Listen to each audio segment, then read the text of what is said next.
Fraunhofer विवर्तन एक महत्वपूर्ण ऑप्टिकल फिनोमेनन है जब कोहेरेंट प्रकाश संकीर्ण छिद्र या स्लिट से गुजरकर दूर स्क्रीन पर स्थिर पैटर्न बनाता है। यूस फ्राउनहोफर डिफ्रैक्शन कहते हैं। इस प्रक्रिया में प्रकाश किरणें समांतर बनी जाती हैं और एक सुंदर इंटरफेरेंस पैटर्न दिखता है।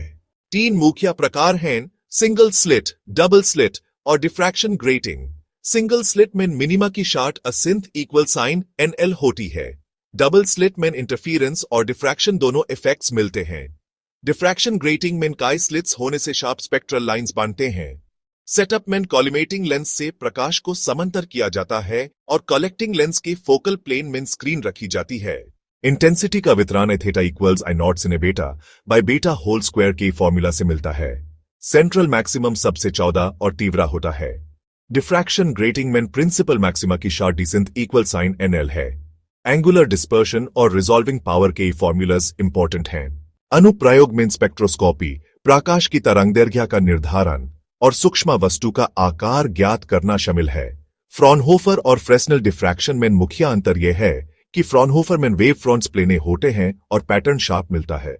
फ्राउनहोफर डिफ्रैक्शन प्रकाश की वेव नेचर को समझाने में महत्वपूर्ण भूमिका निभाता है और मॉडर्न ऑप्टिक्स का आधार है। Fraunhofer diffraction PYQ answers point to point. Q1 Fraunhofer और फ्रेस्नेल विवर्तन में अंतर। फ्राउनहोफर स्रोत स्क्रीन अनंत पर, wave fronts plane, pattern sharp और स्थिर। फ्रेस्नेल स्रोत स्क्रीन सीमित दूरी पर, वेव फ्रंट्स स्फेरिकल, पैटर्न जटिल। Q2 सिंगल स्लिट फ्राउनहोफर विवर्तन। सेंट्रल मैक्सिमम सबसे चौड़ा व सबसे उज्ज्वल। मिनिमा असिंथ equal sine NL N-1.2। Intensity वितरण IE equal sine I0 sin BB squared. Q3 central maximum सबसे चौड़ा क्यों? प्रथम मिनिमा दोनों ओर N इक्वल साइन 1 पर आते हैं। कुल चौड़ाई इक्वल साइन 2LA, इसलिए सेंट्रल फ्रिंज अन्य फ्रिंजेस से दोगुनी चौड़ी।